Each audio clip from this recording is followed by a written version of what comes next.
Hi folks, welcome back to Homestead Aquarius, and welcome back to Shed Wars episodes. Well, I tell you what, today has been some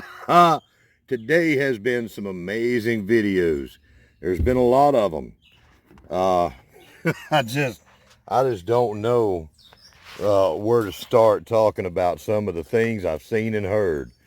But I'm going to tell you right now, Captain of Will It Grow team, John up there at Cape Cod, he had a great one today. Talking to the woodchuck. Yeah, that I couldn't stop laughing at that. That was amazing. You know, we do a lot of trash talking, and we offer up tips to grow our own food, or to grow your own food wherever you are. You know, that's been the focus of my channel just about since day one. That's what all gardeners, homestead, and channels are pretty much doing. They want to show people how to do things. It's that spirit, all of these people coming together to help everybody, to help everybody grow their own food. It's been a blessing to me through the years. I've watched so much YouTube and learned so many things over the years, and it's an important thing to me. And the Shed Wars thing, that's just popped up recently. I'll tell you what, the Bull's Garden, he offered up that spring challenge long ago, relatively speaking. It was this year, back during the cold days, to grow enough food for yourself and to have some to share with others. If you've never heard of him, I can't imagine anybody watching me's never heard of the Bull's Garden. But if you haven't, check him out. You know, he's on Team Will It Grow, and had dropped a great video today talking about the community garden. I don't want to do a whole lot of shout outs today. That's not what my channel is about. But by George, when somebody is putting out great content, something to help, I want to use my platform to share it with the world. We all need to share wonderful things with each other. What am I doing? Say, what are we looking at here? This was the video I tried to make yesterday. I've got a new idea, thought about for a while. What in the world is it? What in the world have I made here? Well, I kind of made a mess of the video. The sun comes out and hits my phone and overheats it and shuts off, and boom, just like that, camera quits working on it, and you don't have the footage that you thought you did. So I didn't have a video yesterday, and that's why. With Shed Wars, what are we talking about? Growing your own food, and why? Why indeed should we want to think about that thing of growing our own food in any way possible? Because we've got a lot of man-made problems in this world. You know, to many faiths, just about all of them, I think, goes back, and we discussed the time when the earth was a Garden of Eden and not too many humans on it. Our resources were seemingly endless. Well, thanks to population growth, everybody wanting to have kids and have nicer things, we have run across every part of the world, and we've done some bad things to our world. Now, each human being only lives a short amount of time. We only have so few days on this earth, so few years. And one thing that's in my philosophy is to always think about what you're leaving behind, what you're leaving for the next generation. When each of us are born and we start making our way through this world, we start to gather these things of the natural world. Our existence starts to take the resources out of it. So the focus of my philosophy and my channel is to help people to understand maybe there's another way, look at things in a different way.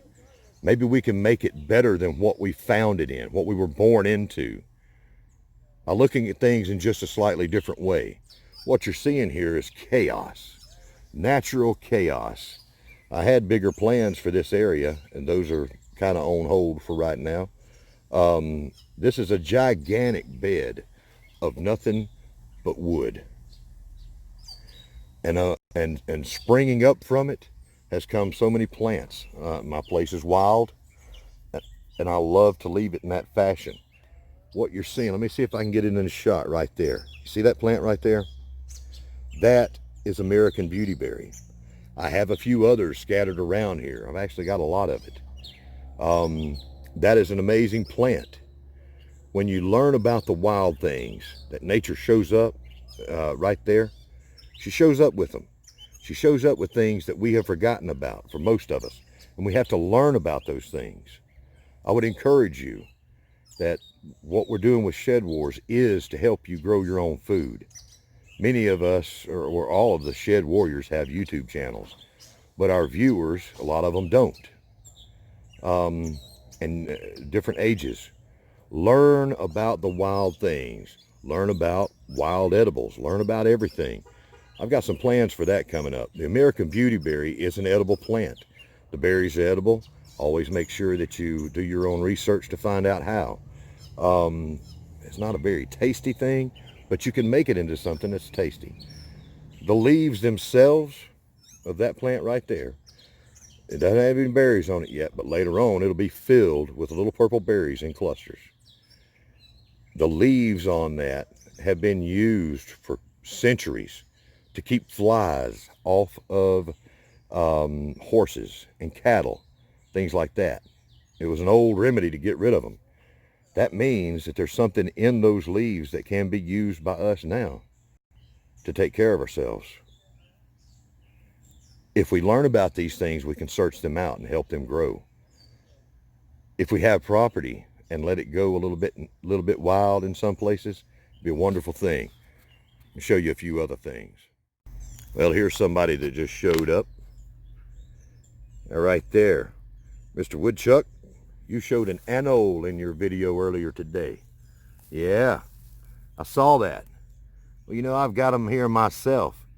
And you know, I'm creating a big world for them. Yeah, there's your little anole back to you there, buddy. I've got my natural defenders here. They're very important to me. Look at him. Out here hunting for something that's going to eat my stuff. He's looking for some bugs. It's not just the frogs I've got here. I'll tell you what. For those of you who have the ability to use a little bit of our common ground here on this planet, for those of you who have a yard, a backyard, a little bit of property somewhere, you won't go wrong if you do something like search out Sunchokes, also known as Jerusalem artichokes. I have a few new subscribers, and so I may be backtracking a little bit. My sunchoke bed here will always, unless I bring in some kind of poison, it will always have sunchokes in it from now on. It will always produce. This is one of the forever foods. The varieties that we have are far removed from the natural wild varieties that our ancestors used, but they are still very close to that wild heart. They don't require much upkeep for anything. They just keep growing food. Just keep on.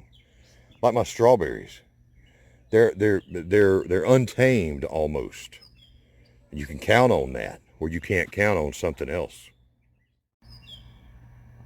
And it was right here that not long ago, I had a beautiful king snake in my garden. It got real close to it. And I tell you what, since we're supposed to do some smack talking, I want to tell you about someone with an amazing property that is using nature, getting started with using hugelkultur, like I value here very much. And he's starting on hugelkultur there. He has an amazing garden. Him and his family work very hard. That's that Sapper Gardener out there at Ession's family garden. I've watched them for a long time, and it's always impressive. Man, the man and his family, they know how to grow a garden. But he has a little phobia. He's afraid of those snakes. A lot of people are. But I would encourage you, the more room we make for nature and all of her creatures, they help us. Nature really doesn't need us. We need her. And more importantly, our future generations need nature. Our generations to follow need us to save that for her, for them. We come from nature. It's not the other way around. And snakes in your garden, if you learn about them, if you learn about your plants and your animals that are found in your area, or even the invasives, you can help yourself. Now, he was concerned about a black snake. Well, Rob, that black snake was probably a king snake, and it might be out there hunting for a copperhead, just like the beautiful one I had in here. Even if it is a venomous snake, there are people that you can contact to remove it for you. And let me give a shout out right now to the free snake relocation directory on Facebook. Anybody across the world can find that. And there are volunteers to come out and remove any unwanted reptiles, whether they be venomous or not, and relocate them to a place of safety. But please use your time to learn about the things that you're afraid of. It's only fear of the unknown. And when you learn about it, it's not so scary anymore. I love to find snakes here. These are things to think about. Natural solutions to man-made problems. I think that's probably going to be the title of this episode. See that dragonfly there? I've got dragonflies all over the place. But they wouldn't be here if I did not provide them an oasis to come to in a sea of mowed lawns and well-kept places. Those things are beautiful. You know, I love to see someone's well-manicured gardens. They're inspiring to me, that order. It's a great thing. I try to let my place be an oasis, okay, for the life. Now as soon as I move, he's gonna move. Beautiful. He probably just hatched out not long ago. Now, you hear me talking about leaving a place for nature, and my little helpers here, and there's a reminder, if you and some of your little helpers that you've got, if your kids, if y'all enjoy the tadpoles and all the little critters that I show here, and you want to give a shout out to your own children, just leave me a name or a nickname, first names only and nicknames, in the comments, and I'll be happy to add them to the list of fine young little helpers that we all have in our lives. Each one of these tadpoles that I raise to a frog, or help nature raise, they're going to eat about 100 insects a day. So when you see this many frogs in here, or tadpoles, when you see that many and you start multiplying this times 100, how many do you come up with?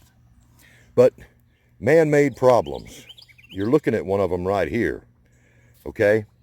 What can we do if we look at this in another way? This is Salvia Salvinia. It comes from the Gulf Coast. It didn't start out there. It was brought there in some bilge pumps from somewhere else. Released. It's an invasive species along the Gulf Coast. It multiplies fast, almost as fast as duckweed. If you're in an area that already has an infestation of this, you can at least use things like this to fertilize your garden. You can build amazing compost with this.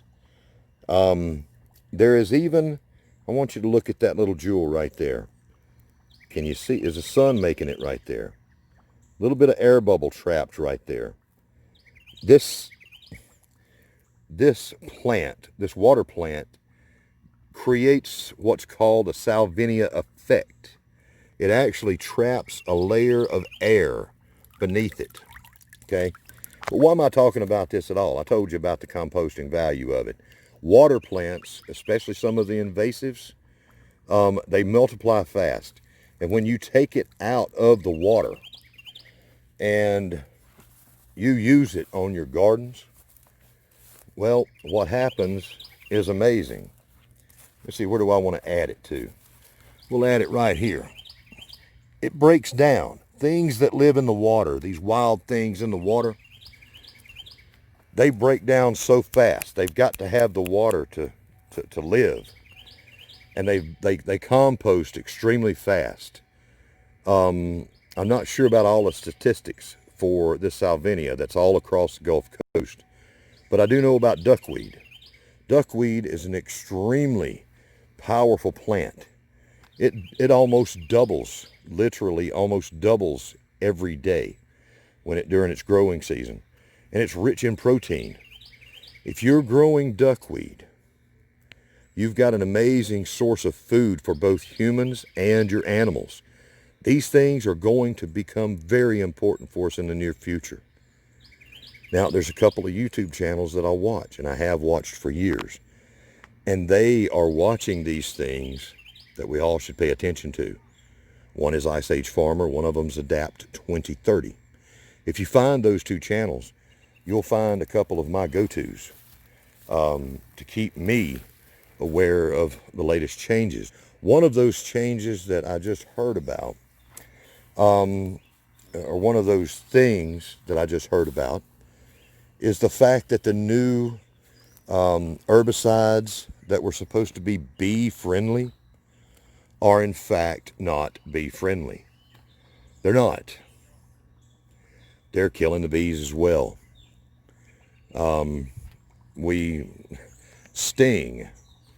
Sting, a wonderful artist, wonderful singer.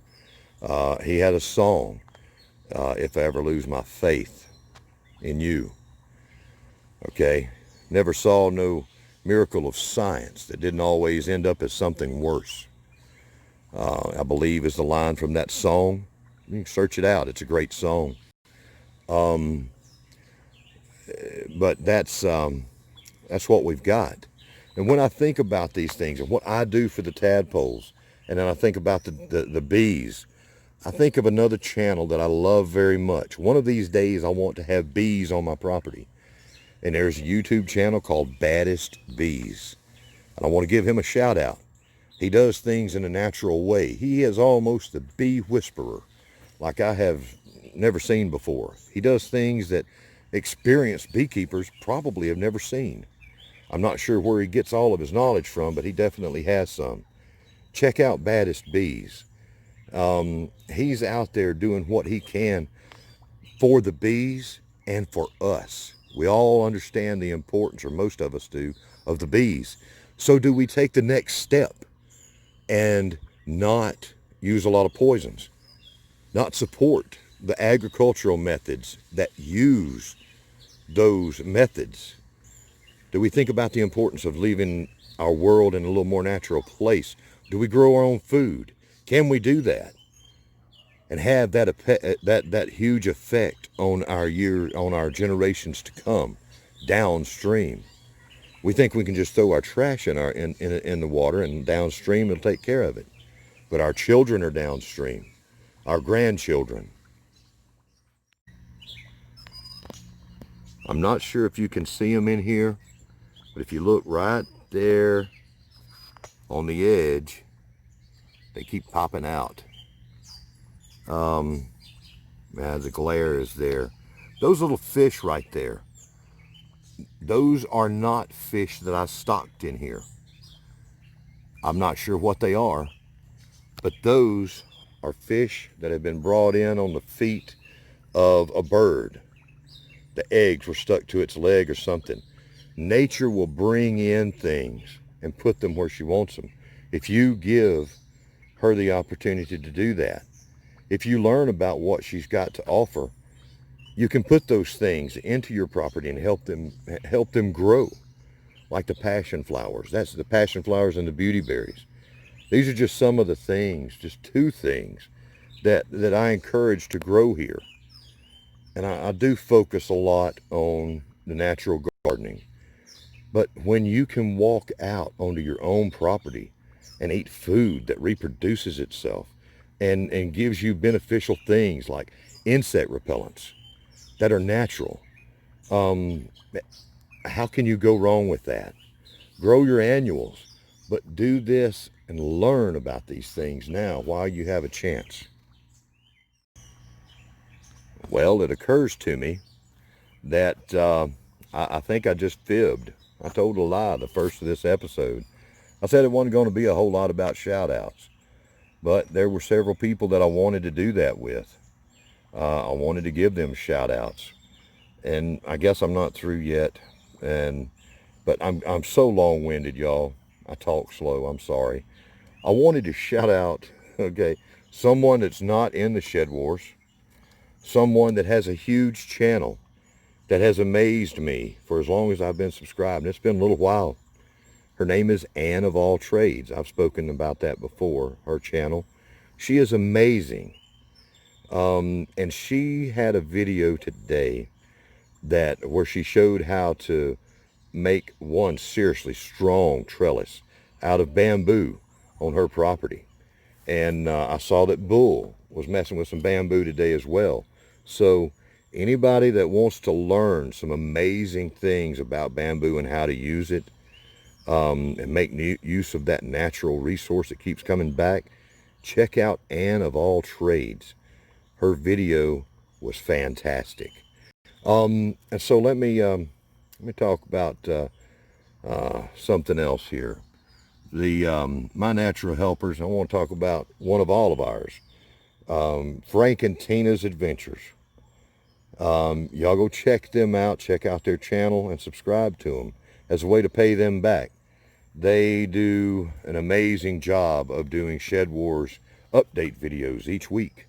A lot of editing, and they make some slick content to watch. It is so much fun. Yep. And I'll tell you what, I got to see a lady today. Name of her channel is Colette Fry. I laughed so hard.